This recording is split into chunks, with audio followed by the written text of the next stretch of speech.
Alrighty, here is the project and the solution. Hopefully you came up with something, but you probably got stumped, so I'm not worried about it at all. So here's what my HTML markup looks like. And I'm going to take a little bit of time explaining this. First, we have a main element that kind of just wraps around absolutely everything. And so what I mean by that is if I hover up or come up here, we'll see we have a height of 100 viewport height, and so does the body have a height of 100 viewport height. And we'll see if we go over here, this is what it looks like by default when you load this starter project up. There's no interaction because we have no JavaScript. So this is kind of what it looks like. If I get F12, we're going to go back over here and we're going to take a look at elements and we're going to click on main. So notice when I'm selected main right here, which is the element we're looking at, it's consuming the entire viewport. And that's important because we also use display flex and align item center, and that takes the element that's immediately inside of it, which is the section element. So there's only one child element inside of main, and that is section, and it will center that vertically within the browser. So next up after that, we have an unordered list, all right, an UL element, and then we have list items. So here's our first list item, and inside of our list item, we have just one more child element, which is an A element, because I want the whole thing to be clickable to take it to, like a fictional page. Inside of there, then we have a div class of heading container. So this is the element that has a overflow of hidden right here, as you can see in this line. All right, so if I check that off, you could see when we take off overflow hidden, it doesn't exist anymore. And so I gave it an explicit height of 40 pixels. And that really confines it to a certain just area. And you could see what that area looks like if I hit Control 1 instead. Come over here. This is the viewable portion of that mask. So the element that's beneath it, you just can't see it because it's overflow hidden. So after that, we also have our paragraph of, let's go back here. We have the UI UX 2019, and then we have that little line on the very left that comes into play. So that's all it is. It's just a bunch of 4 different list items, and they're all styled and exactly the same except with just unique content inside of them. All right, so let's get started with the actual JavaScript rather. So for our JavaScript, like I said before, the first thing that we want to do is we want to take, real quick, let me look up my reference monitor. We want to take all of our links. We need access to all of our A elements, essentially. And there's one tool that we're going to use that you haven't used yet in order to do this. So you're probably thinking query selector all, and just do LIA or something like that for the selector. Well, there's actually a better utility specifically for this thing that comes with GreenSock Animation Platform, which we've already included right here. And that is called GSAP utils to array. So let me show you what that looks like. Const links equals GSAP utils.to array, and then we just put in the selector like we normally would. So we only have one list item element, one ordered list, so I could just put LIA, and that's completely fine. It won't affect any other area of the site, like footer links that are also LIA or something like that. And what this does, the difference between this is, let me show you the difference. So typically, you might do something like this. This is maybe something you did. I'm going to say const links to equals document.query selector all LIA. What is the difference between links and links to? Well, let's just do a console log links and then put a comma links to. So when we do that, save it, we go over here, we go to console, and I will zoom up, and you will see the first one is the actual, the first one is the GSAP utils, and it's just a standard array, all right? In arrays, I have a lot more methods and abilities to work with compared to a node list. So when you use query selector all, it's like an array, but it's not as easy to work with and to iterate over and make changes to, essentially. So more often than not, just use GSAP utils to array and it will make it a true array. Okay. That's the first step. So let's go ahead and delete those 2 lines. The next step is we want to take all of the links that it finds that we want to apply some type of interaction or animation to, and we want to iterate over each one of those. So we use the for each method to do that. So what we say is links.forEach link. All right. Now, by the way, if this type of JavaScript is kind of confusing to you, again, I can't iterate this enough. Make sure you watch the free JavaScript course here at designcourse.com so that you can work with this stuff from the very ground level. So what this is going to do now is it's going to basically provide us with each of the links that it finds. In this case, there's 4 A elements. All right. And what we want to do inside of there is we want to define a green sock timeline inside of here for each one. You don't want to create a green sock timeline outside of the for each statement. The reason you don't want to do that is because it will share, all 4 of those links will share the same timeline, and when you hover over one link, then it's going to animate all the other ones as well, kind of like in a stagger animation. You don't want to do that. What you want to do is define it here. And in fact, I'll show you what the difference is. So let's just create our link out here. Link, or we're going to say let rather, link TL, like link timeline, equals gsap.timeline. And I will give it some defaults. So we're going to say defaults, open that up. We're going to say ease is going to be power for out. I liked it for this one. No, in out, sorry.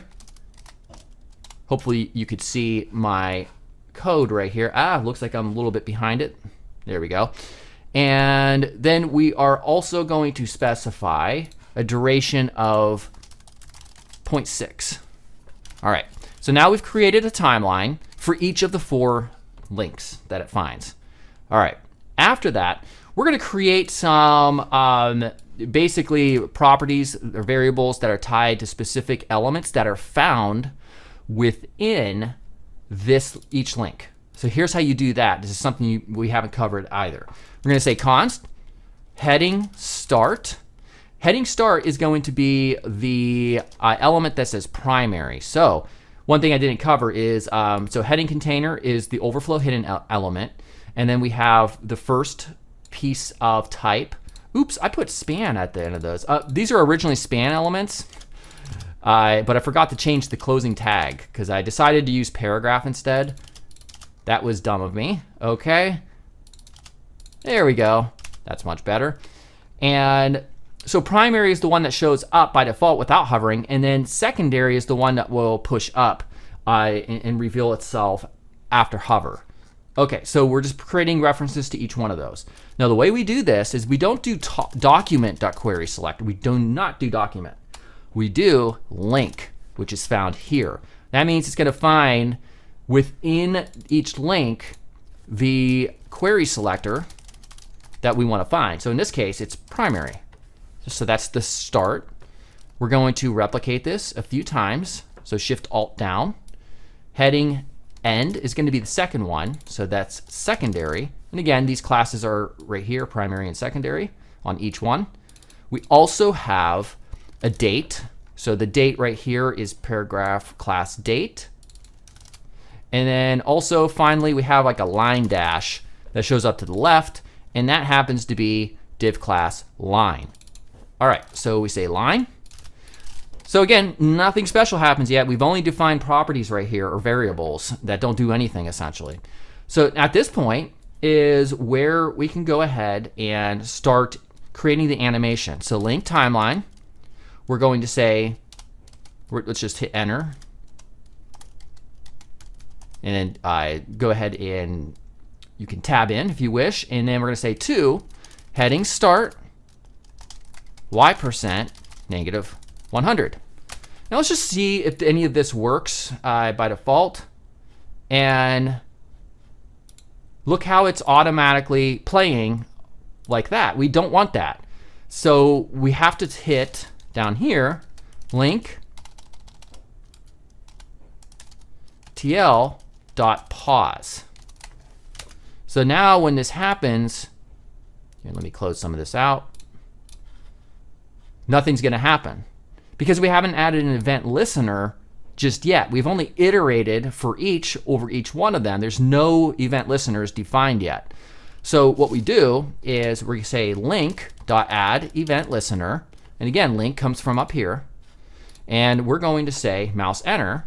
And then we say link timeline.play. Now we should see an animation. See that? Whoop, whoop, whoop. And it just goes by. It's very fun. Now, of course, inversely, we take this. We say mouse leave. And we say reverse. We've done this before. So now, and they're all going to come back. So the next step would be to chain another to method on heading end. So let's just copy that. Heading end. Y% is going to be this time 50. Get it in the middle. Oh no. Oh no. Oh, wait, it's working. It's just really slow because we haven't added a time offset in the third parameter of the argument. So basically what we say right here is if we want it to start at the same time, we use the less than sign. So let's save that. Let's go back and look at that. It's so nice. I just really, it's so cool. Okay. Next up, we're gonna go back to our CSS real quick, and you'll notice that I did add 2 comments to uncomment transform property. So if I remove both of those on the line, which to the left, which is taking the transform scale x0, so we won't see it anymore. Transform origin, on, of course, is on the left because we want it to start to grow from the left and then to the right. And then the date, we're taking to translate y and putting 170%. You're probably wondering why not 100%? Well, because I tried that initially and it wasn't completely off the screen, unfortunately. So I had to adjust this value to where it was 100% off and out of view, essentially. I can actually show you. I'll just make it 100% and you'll see that it's still visible in the screen. So we need to bump that to right around 170%, and they're gone now. So is that line to the left. Now with that set in CSS as the default state, we can then just say we're going to take our line dash, because remember this is defined right here in line dash query selector class line, scale x1, and we're also going to make that start at the same exact time as well. So all 3 of these all start and animate at the same time like that. So now we can see to the left that line is growing. Then that leaves the only other thing, which is the date over here. So for the date, we say date y0, and I want all these to start at the same time. So we're just going to save that, and look at that. Now, just to show you before what I was talking about when it comes to where you define your timeline is very important. Let me show you what happens. If we defined this timeline outside of the for each statement, like up here, and saved it, watch what happens. All of them start to animate, and that's not what we want. So that's a very crucial lesson that can confuse and throw you off, and you may not be certain why the timeline isn't working how you want it to. Where you define it is very important, as we've seen. So once again, this is the final solution, and I think it's a very, very cool sort of interaction.